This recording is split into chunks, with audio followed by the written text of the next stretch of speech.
Vamos, neste momento, respirando bem tranquilamente e soltando o ar também devagar.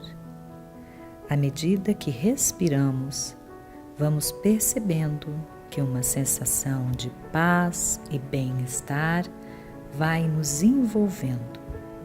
Neste clima harmônico, pensemos em Jesus e peçamos ao Mestre que sustente e auxilie os nossos estudos hoje. Graças a Deus.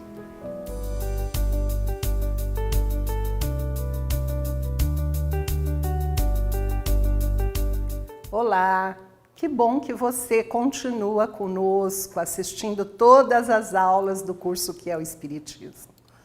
Hoje nós vamos ver a aula 18. Na parte A, nós vamos tratar de Espiritismo e sexualidade. Você já se perguntou por que nós somos diferentes uns dos outros? Ou você nunca teve esta curiosidade?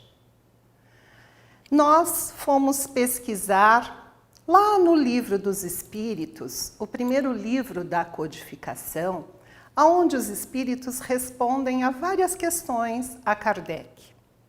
E uma delas, os espíritos dizem a ele que todos nós fomos criados espíritos simples e ignorantes, no sentido da falta do conhecimento, mas que todos, independentemente, todos nós recebemos uma missão, que é a busca do conhecimento e da evolução para nos aproximarmos de Deus.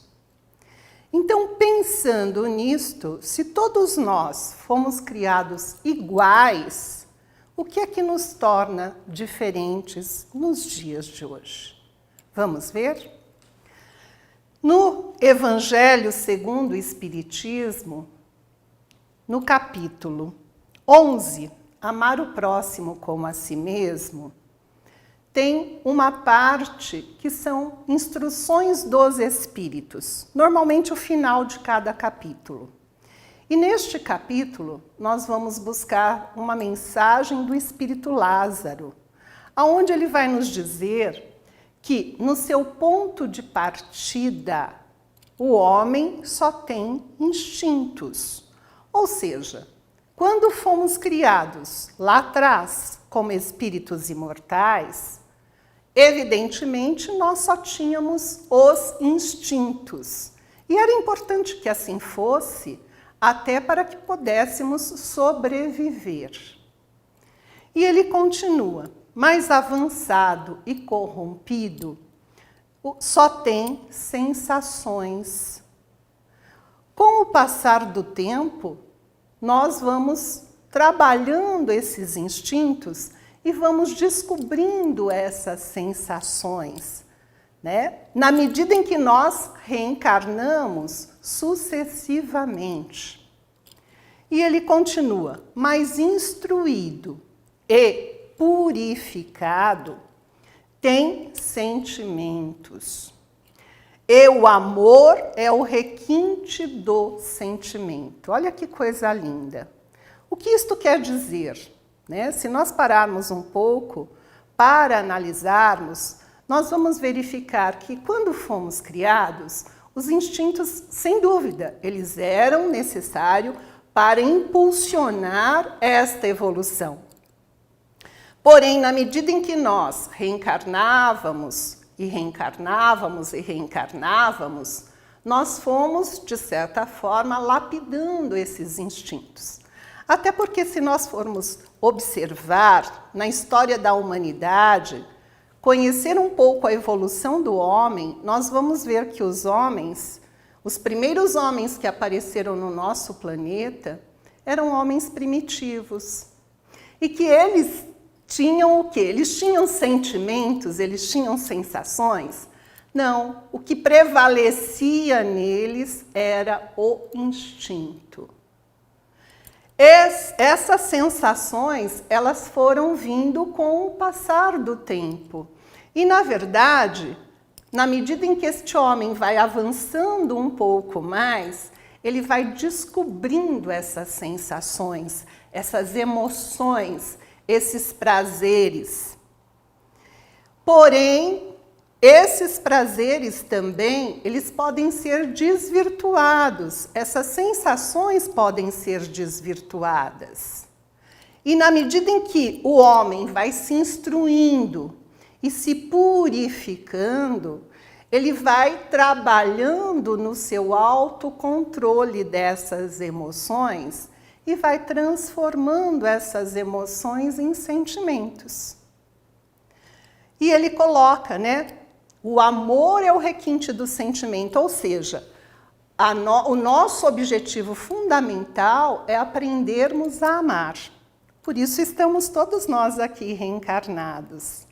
O espírito Lázaro, ele ainda continua que normalmente aquele que os instintos dominam, ou seja, aqueles que ainda se deixam dominar mais pelos instintos do que propriamente pelos sentimentos, ele está mais próximo do ponto de partida, ou seja, do ponto inicial da sua evolução, do que praticamente do objetivo a ser atingido, do alvo. Para avançar em direção ao alvo, é necessário vencer os instintos em favor dos sentimentos. Ou seja, aperfeiçoar a estes, sufocando os germes latentes da matéria. Vamos procurar entender um pouquinho melhor tudo isto? Então, o que este Espírito está nos dizendo, está querendo nos mostrar? Que no início da nossa caminhada, nós deixávamos nos levar simplesmente pela parte material.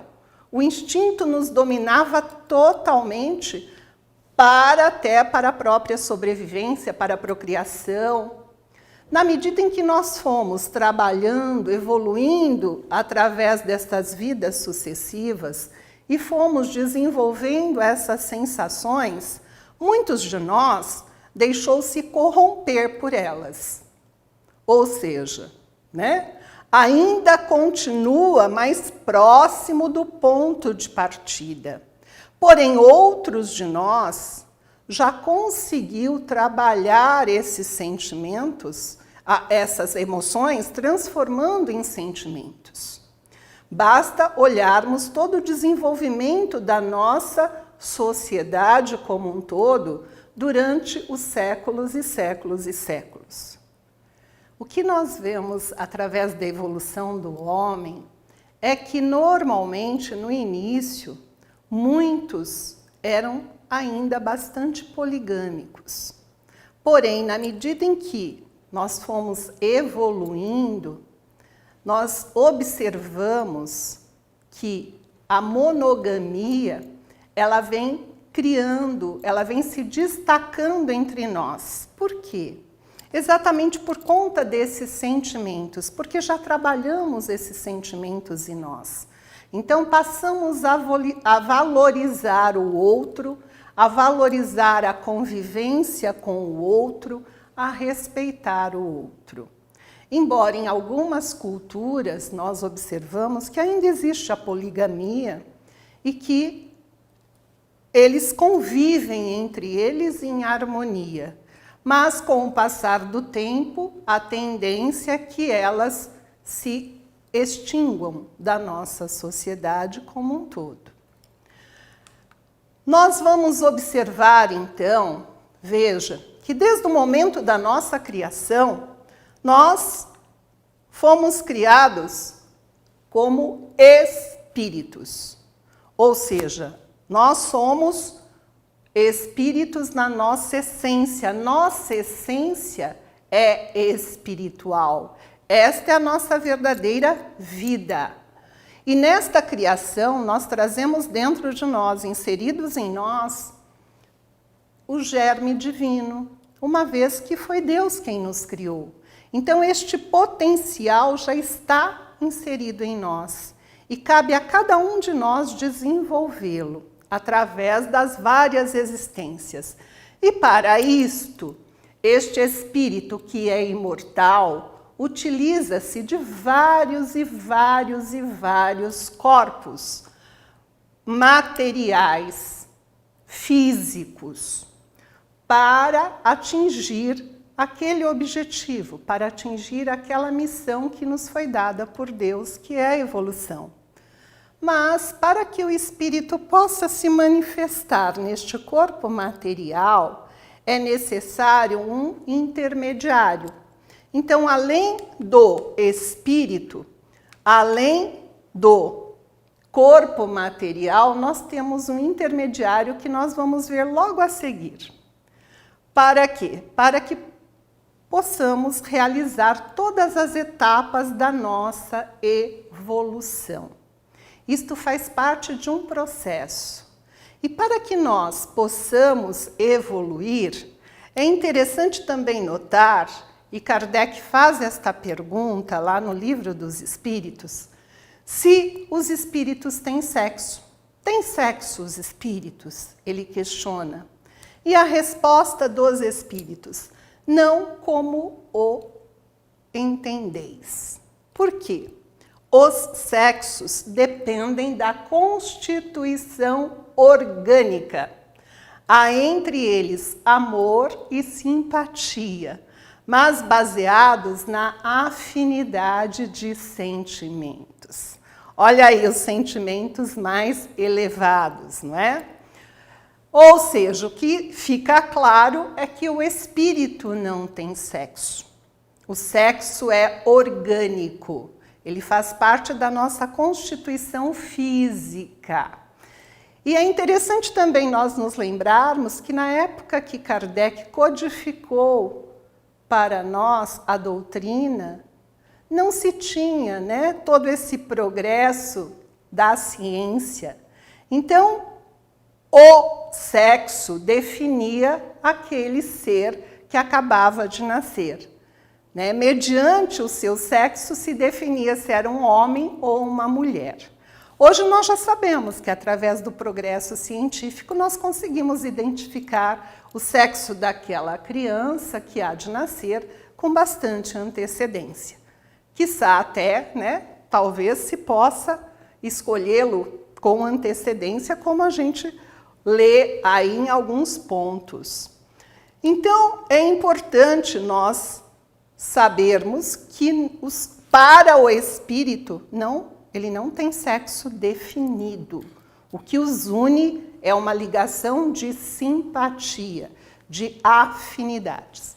Kardec continua perguntando: quando somos espíritos, optamos, preferimos encarnar num corpo de homem ou de uma mulher? E a resposta dos espíritos: isso pouco importa. Por quê? Depende das provas que ele tiver que sofrer.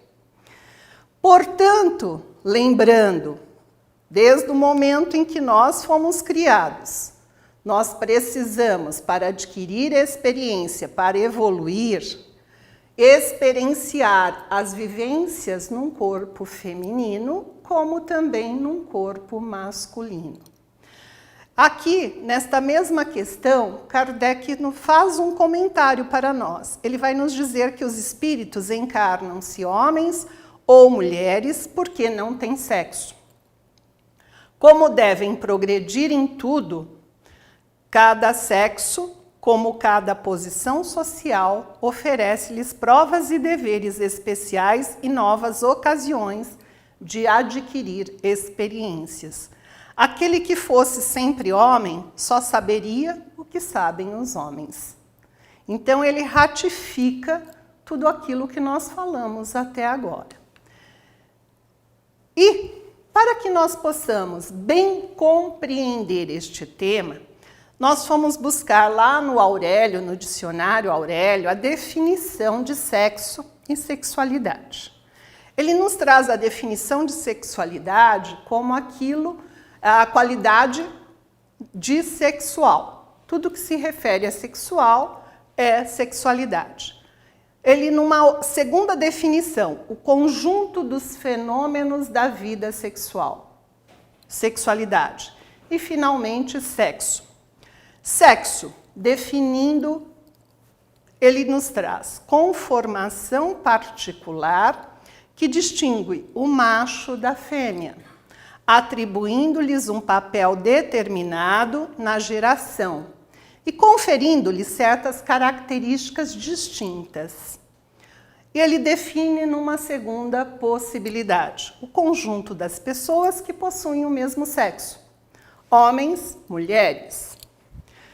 E ele ainda vai para a terceira definição, pode ser também sensualidade, volúpia, lubricidade, sexualidade, que nós já vimos a definição.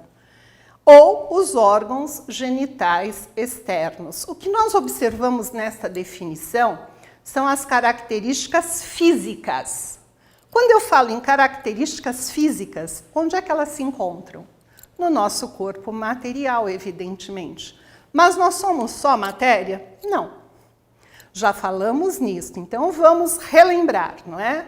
Nós somos espíritos, espíritos imortais, que, através de um corpo intermediário, nós vamos plasmar, ou seja, delinear o nosso corpo físico.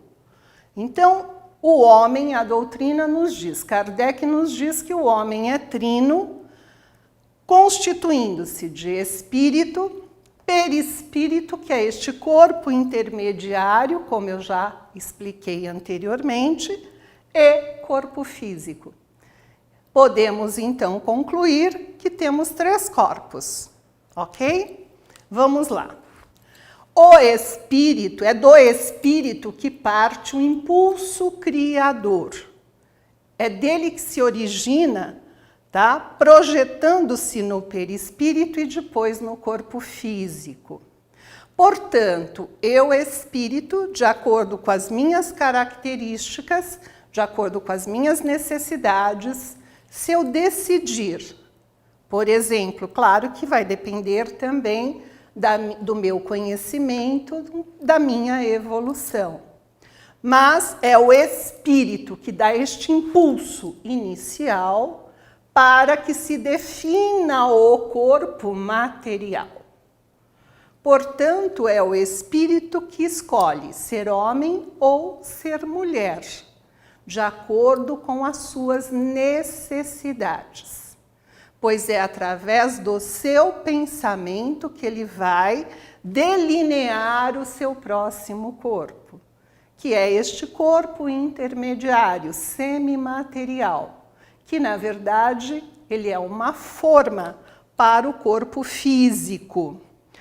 O perispírito é forma, que se define com um conjunto de propriedades e características de organização do ser.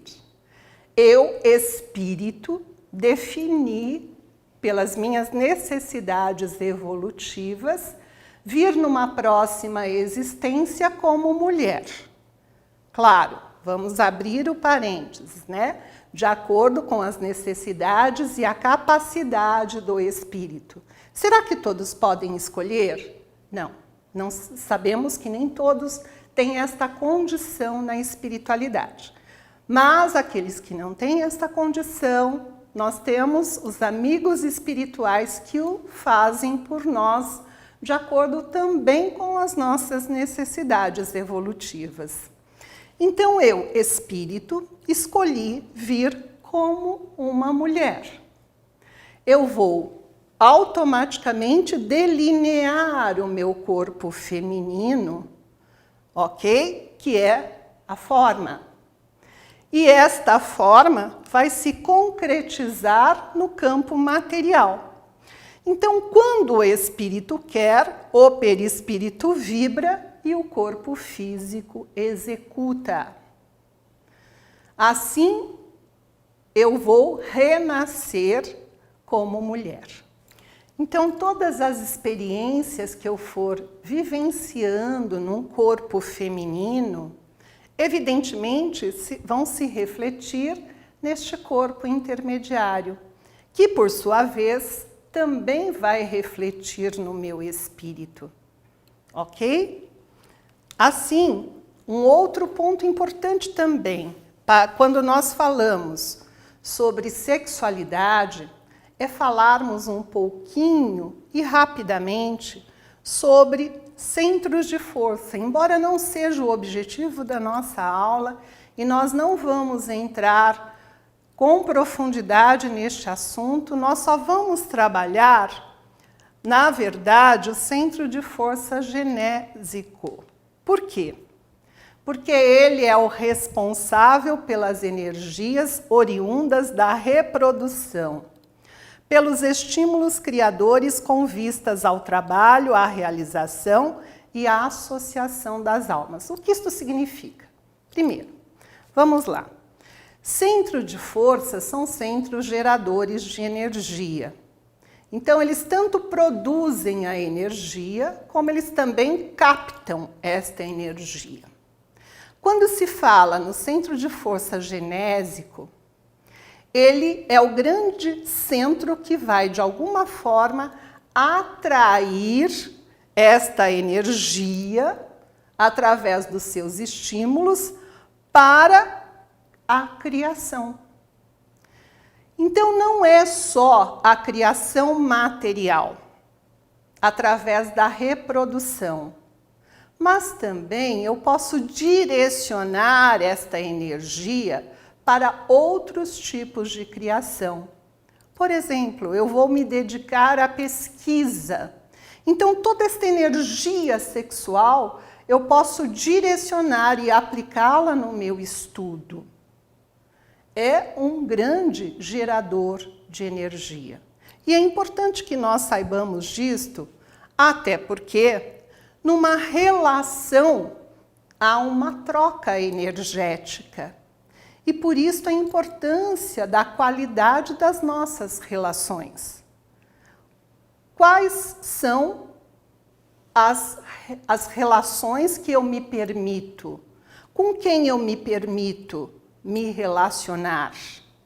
Olha a minha responsabilidade como espírito imortal. Porque sabemos que não só vamos doar energia, como também vamos receber energia. E essas energias, se estiverem em desequilíbrio, elas poderão, de alguma forma, me desequilibrar. Portanto, é importante nós sabermos que o sexo, para o espírito, é força atrativa e criadora. O que é que eu estou fazendo com esta força? É importante, né, ter isto em mente. Emmanuel, no livro Vida e Sexo, ele vai nos dizer que a energia sexual, como resultado da lei de atração, portanto, é uma lei divina, faz parte, né? Na perpetuidade do universo, é inerente à própria vida.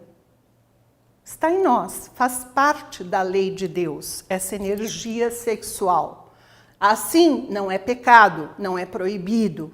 É importante que isto fique muito claro, porque durante toda a história da humanidade, nós sabemos que houve bastante repressão sobre este assunto. Muitos ainda têm bastante preconceito em falar sobre isto.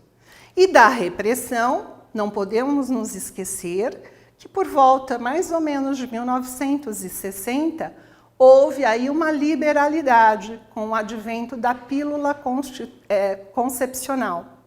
Então, veja, nem repressão, nem liberalidade. É importante encontrarmos este ponto de equilíbrio para que esta energia sexual ela possa ser bem direcionada. É o que ele nos diz aqui. Tá? Por quê? Porque ela vai gerar cargas magnéticas em todos os seres, à face das potencialidades criativas de que se reveste. Então é muito importante nós termos este cuidado. Ele continua nos dizendo: não nos é lícito subestimar a importância da energia sexual na sua essência, porque é uma essência divina, é uma essência criadora. Está dentro de nós, naquele germe divino que eu descrevi lá no início. Verte da criação divina para a constituição e sustentação de todas as criaturas.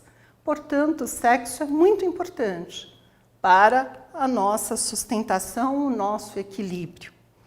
Toda experiência sexual afeta diretamente a alma, repercutindo nos organismos mais sutis da criatura.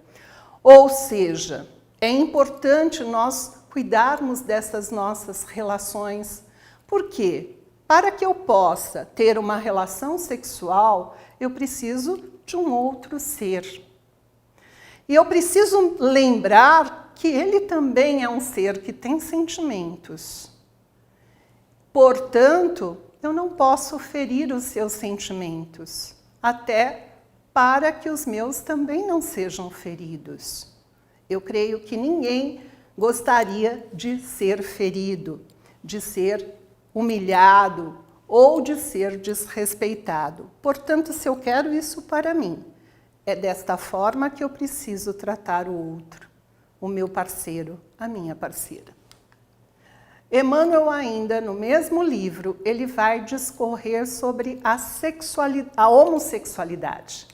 E dentro da homossexualidade, nós vamos entender que ela é plenamente compreensível à luz da reencarnação, como nós veremos a seguir. Ele nos traz que a coletividade humana aprenderá gradativamente a compreender que os conceitos de normalidade e de anormalidade deixam a desejar quando se trata simplesmente de sinais morfológicos, físicos, da matéria, para se erguerem como agentes mais elevados da definição, da dignidade humana, uma vez que a individualidade em si exalta a vida. Nós vimos que para o espírito não tem sexo, o espírito não tem sexo definido. O que ele tem são sentimentos que os atraem, que através das afinidades, através dos seus próprios objetivos. E Emmanuel vai dizer, né? Na verdade, também é importante nós nos lembrarmos, como ele coloca aqui, que através dos milênios e milênios, tá? O que nós vamos verificar? Que muita coisa evoluiu, houve muita mudança, como nós vimos. Portanto, aquilo que é normal, talvez, aqui, hoje, para nós, pode não ter sido normal em épocas passadas. Não nos cabe julgar. A vida espiritual pura e simples se rege por afinidades eletivas essenciais. No entanto, através de milênios e milênios, o espírito passa por fileira imensa de reencarnações, ora em posição de feminilidade, ora em condições de masculinidade. O que se sedimenta é o fenômeno da bissexualidade, mais ou menos pronunciado em quase todas as criaturas.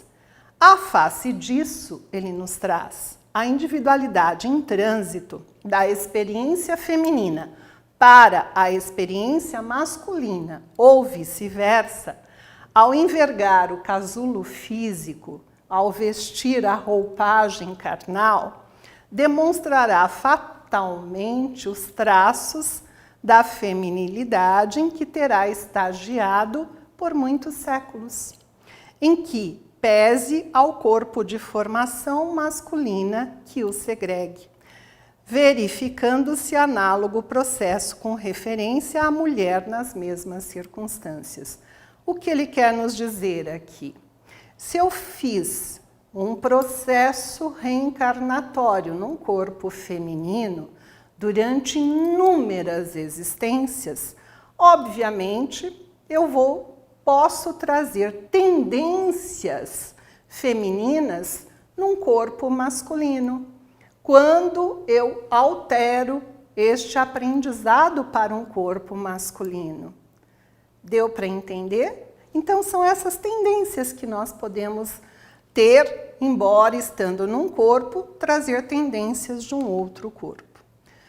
Portanto, para concluirmos, nós vamos apresentar as nossas questões para a fixação da aprendizagem. Primeira questão: o que é o sexo para o espírito? Segunda questão: por que a escolha do sexo biológico é importante para as provas que o espírito deve passar? Terceira questão: como devemos exercer nossa sexualidade? Como a energia criadora do sexo auxilia em nossa evolução? É importante que você procure responder, até para que esse conhecimento vai sendo sedimentado ao longo do seu estudo. E, caso queiram pesquisar com mais profundidade, nós trouxemos aqui uma bibliografia que vocês poderão consultar e estudar. E para finalizar, obviamente, fomos buscar no livro Vida e Sexo, do Espírito Emmanuel, a seguinte frase: não proibição, mas educação. Não abstinência imposta, mas emprego digno, com o devido respeito aos outros e a si mesmo. Não indisciplina, mas controle. Não impulso livre, mas responsabilidade. Obrigada por você estar conosco. Até uma próxima oportunidade. Nos veremos.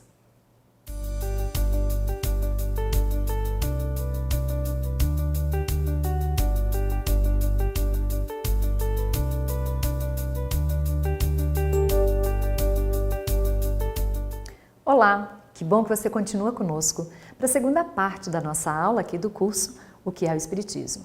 E hoje, na 18ª aula, nessa parte B, nós vamos falar sobre esse tema que é não julgue, compreenda.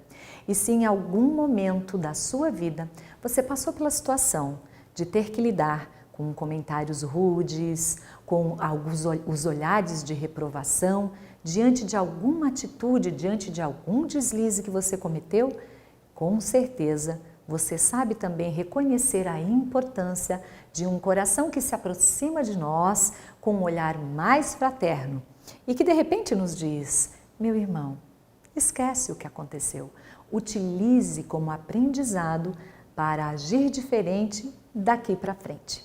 Nesses momentos, o nosso coração se enche de júbilo e nós podemos perceber, então, o quanto uma atitude fraterna é muito mais importante, muito mais positiva para nós do que simplesmente um julgamento. Para exemplificar essa situação, nós trouxemos uma passagem da vida de Jesus, que é uma das mais famosas, uma das mais comentadas, talvez até você já tenha ouvido falar ou conheça bem, que é a passagem do encontro de Jesus, então, com a mulher adúltera.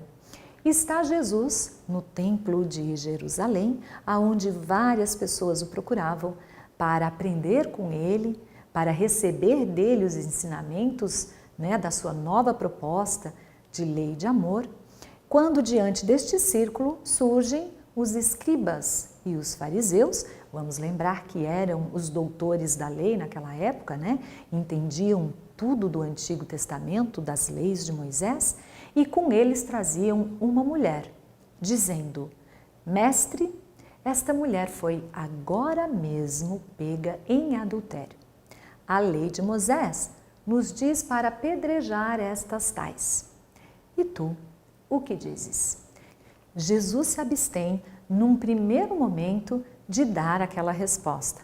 Mas como os escribas e fariseus insistissem, então, pelo seu posicionamento, Jesus olha para aquelas pessoas e diz: aquele dentre vós que estiver sem pecado, que atire a primeira pedra.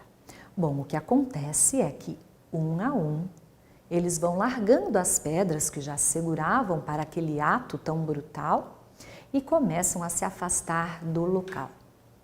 Jesus, então, olhando a mulher, diz: mulher, onde estão aqueles que te condenavam? Ninguém te condenou? Ela responde a Jesus: não, mestre, ninguém me condenou. Jesus Diz a mulher: então nem eu te condeno. Vá e não peques mais. Essa passagem traz para nós uma série de reflexões. Primeiro, vamos verificar e vamos perceber o quanto a influência de Jesus é positiva e necessária para a expansão da nossa consciência. Essa proximidade que nós temos do Evangelho de Jesus permite a cada um de nós avaliar toda a nossa conduta, toda a nossa postura de maneira diferenciada.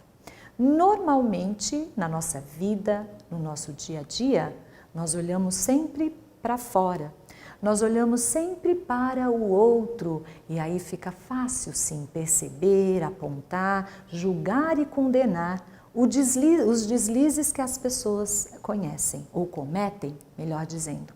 Mas na verdade a proposta de Jesus, e foi o que aconteceu naquele momento, na passagem da mulher adúltera, é que nós possamos olhar para dentro, para que nós possamos localizar em nós os nossos deslizes, os nossos desequilíbrios e a partir daí, dessa expansão de consciência, nós adotarmos uma nova postura do olhar fraterno para o outro, percebendo que todos nós, em algum momento, seremos necessitados do amparo, do encorajamento daqueles que estão à nossa volta para a mudança de atitude. No livro Vida e Sexo, de Emmanuel, nós encontramos o seguinte trecho: se alguém de vós cair sob enganos do sentimento, silenciai e esperai. Se alguém de vós se afigura tombar em delinquência por desvarios do coração, esperai e silenciai.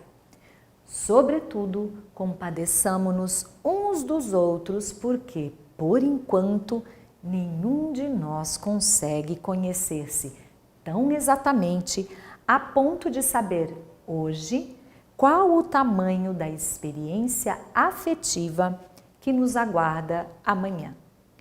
Emmanuel nos exorta exatamente a refrearmos os nossos impulsos de julgamento, porque normalmente nessa facilidade de julgar a atitude do outro e de condenar a atitude do outro, nós nos esquecemos de refletir sobre qual seria a nossa conduta, a nossa postura, a nossa escolha, se estivéssemos vivenciando aquela mesma situação. E diante do estágio evolutivo que todos nós estamos atualmente, normalmente nós tombamos nas mesmas experiências, nos mesmos desafios que os nossos irmãos de caminhada. É claro que esse ensinamento de Emmanuel e este ensinamento de Jesus, principalmente, devem ser compreendidos num horizonte muito maior, de forma muito mais ampla. Nós sabemos que esses desencontros do nosso coração, os desequilíbrios dos sentimentos, assim como fala Emmanuel, e também pelas paixões que nós trazemos, o quanto o sexo para nós se afigura interessante, é muito fácil tombarmos e cairmos nessas situações que a vida nos apresenta. Mas Jesus não fala, por mais que o trecho que nós estudamos se refira a um deslize diante de um adultério, nós devemos entender este ensinamento de forma muito mais ampla. Quando nós comentamos não julga, compreenda, Jesus está nos exortando a uma conduta que é de fraternidade diante de qualquer deslize. A proposta dessa aula é que, muito além da nossa vida amorosa, nós possamos ofertar o nosso perdão, a nossa compreensão, o nosso olhar mais fraterno, mais carinhoso para qualquer tipo de deslize que as pessoas que nós conhecemos, que convivem conosco, ou de pessoas distantes que nós ficamos sabendo dos desequilíbrios e das quedas, que possamos ofertar a cada um esse nosso melhor e essa nossa compreensão. Então, é uma prática o não julgamento, que deve ser adotada muito além das relações que envolvem a nossa vida amorosa. É uma prática do não julgamento que nós devemos levar para dentro do nosso lar, que nós devemos também pautar através dela as nossas relações no trabalho, as nossas relações de amizade. Sempre pensando, se eu estivesse nessa mesma situação, como será que eu agiria? Se tal oportunidade se apresentasse para mim, qual será ou qual seria a minha escolha? É claro que Jesus, e a gente vai ver lá em Mateus, ele nos conclama a refletir que sempre o que nós entregamos para a vida é o que nós recebemos da vida.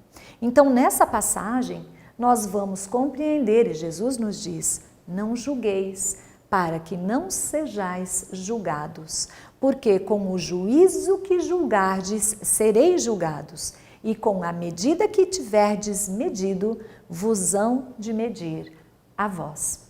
Eu sei que num primeiro momento parece um pouco assustador e nos dá a impressão de que uma força maior e poderosa vai nos julgar em determinado momento. Mas nós, que estamos aprendendo dentro da doutrina espírita, conseguimos compreender de maneira mais acertada este ensinamento de Jesus. Nós sabemos já que quem de fato nos cobra é a nossa própria consciência. E como nós comentamos, a nossa consciência, quando estamos próximos de Jesus, ela se expande. Quando nós estamos próximos de Jesus ou próximo do seu Evangelho, fica muito mais fácil olhar para dentro. Fica muito mais fácil realizar essa autoanálise das tendências que nós trazemos, dos deslizes que nós cometemos, para desenvolver em nós, então, um ouvir mais sereno, um falar mais fraterno e um compreender mais amoroso diante daqueles que convivem conosco. Bom, depois dessa explicação, é importante também nós comentarmos, porque muitas vezes surge a dúvida de que, então, se eu tenho que compreender, eu não posso usar simplesmente o meu raciocínio lógico e identificar que muitas vezes uma pessoa agiu de maneira improcedente? Vamos mais uma vez retornar à passagem de Jesus naquele encontro com a mulher adúltera. Vamos nos lembrar que no final, Jesus diz, nem eu te condeno, vá e não peques mais. Vamos estar alerta a essas palavras de Jesus. Jesus não condena a mulher, mas Jesus não assume que a atitude praticada não se configurava num erro. Por isso ele diz, vá e não peques mais, vá e não erre novamente. É isso que Jesus diz. Ele vê o nosso equívoco e sim, ele condena o equívoco, mas não condena a pessoa. Essa é a grande proposta, é de olhar para o outro no que ele tem de bom, sabendo que em muitas situações, assim como nós, também vamos nos equivocar diante dessas ilusões da vida. A proposta é de reajuste de olhar, de reajuste de compreensão. Então é claro que nós vamos poder utilizar o nosso raciocínio lógico.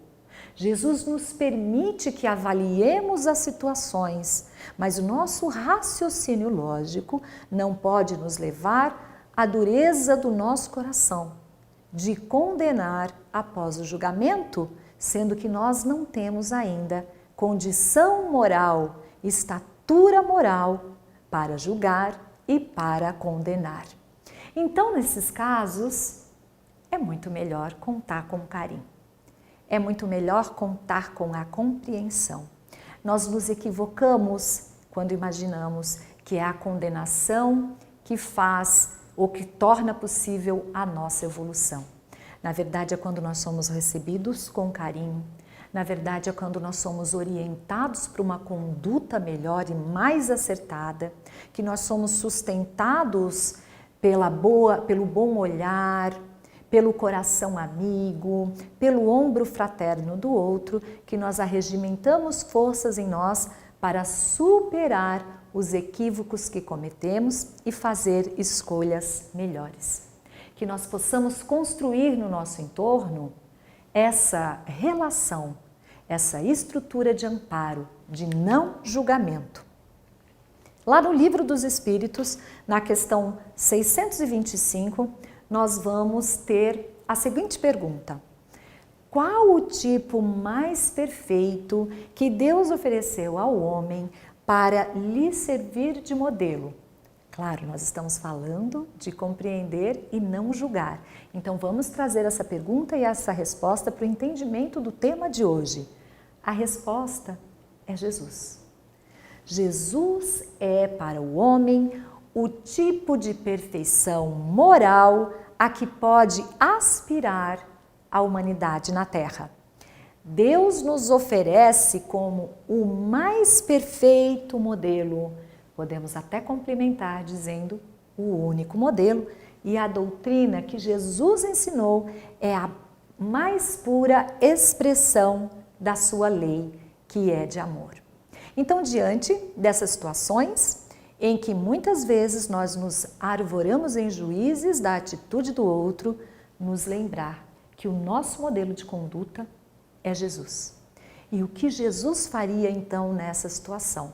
Eu tenho certeza que nós não esqueceremos mais, porque nós vamos nos lembrar da passagem da mulher adúltera, justamente a passagem em que Jesus não condena, justamente a passagem em que Jesus compreende e nos dá a grande oportunidade de olhar para dentro de nós, para oferecer então a nossa compreensão às pessoas à nossa volta. Nós temos que desenvolver essa consciência de que todos nós que estamos nesse planeta, que partilhamos este momento evolutivo, nós que estamos num planeta de provas e expiações, já sim iniciamos a nossa transformação para um planeta de regeneração, todos nós somos necessitados de perdão. Todos nós somos necessitados de compreensão, porque em algum aspecto da vida, todos nós ainda erramos. Então, que bom saber que diante muitas vezes dos equívocos que nós trazemos em nós, nós vamos poder contar com um olhar fraterno do outro. Lá na Epístola de Pedro, a primeira Epístola de Pedro, que está no capítulo 4, versículo 8, nós vamos encontrar este trecho tão bonito que diz que o amor cobre uma multidão de pecados. Neste momento, Pedro está falando sobre a volta de Jesus. Pedro diz que o fim está próximo, então que nós devemos dedicar a nossa vida a ter uma conduta correta, a ter uma conduta honesta. Amigos, nós sabemos que o fim está próximo sempre. Nenhum de nós sabe quanto tempo tem disponível nessa existência. Então que nós possamos viver a cada dia segundo este ensinamento de Pedro, de que o amor cobre uma multidão de pecados. Então, se o erro foi em algum momento nosso, se o erro foi em algum momento do outro, que tal olhar para essa situação de maneira mais fraterna, exercitando o amor, porque é o amor que pode apagar marcas, é o amor que pode sustentar e reerguer pessoas. E enquanto nós tivermos condições de amar e de entregar este amor, com certeza todos esses equívocos podem ser resolvidos. Eu gostaria de deixar para vocês, são 3 perguntas de fixação da nossa aprendizagem, para que vocês possam averiguar se o conteúdo ficou fixado, se o conteúdo ficou claro e o quanto foi possível absorver do tema que foi exposto hoje. Eu sugiro de fato que vocês realizem estes exercícios até para poder aprender um pouco mais e perceber o quanto vocês conseguem desenvolver em cima de cada resposta. Então, a primeira pergunta, por que será que nós não devemos julgar os outros? A segunda pergunta, o que diz Emmanuel a respeito da compreensão dos sentimentos alheios. E a terceira pergunta: por que o amor cobre uma multidão de pecados? E caso você esteja interessado e queira se aprofundar no assunto, fica também a bibliografia desta aula, para que depois, com calma, com mais tempo, você possa realizar as suas leituras. E para finalizar, eu gostaria de deixar a frase de Jesus que está lá em Mateus, no capítulo 9, versículo 13. Diz o seguinte: Ide, porém, e aprendei o que significa: misericórdia quero e não sacrifícios, pois eu não vim chamar os justos, e sim os pecadores ao arrependimento. Esta frase de Jesus é um grande encorajamento para cada um de nós que sabemos que nos equivocamos diante da vida, o quanto erramos diante das escolhas que fazemos. Mas Jesus nos diz que veio sim para cada um de nós, exortando que nós possamos refletir o que nós já temos de melhor, levando a nossa misericórdia. E o primeiro passo é dizer não ao nosso hábito tão equivocado de julgar aqueles que estão à nossa volta. Então que nós possamos, a partir de hoje, olhar mais para dentro de nós mesmos, nos abstendo de julgar os outros à nossa volta, levando sempre o nosso carinho, o nosso entendimento e a nossa compreensão. Que Jesus abençoe a nossa boa vontade. Nos encontramos numa próxima aula. Até lá!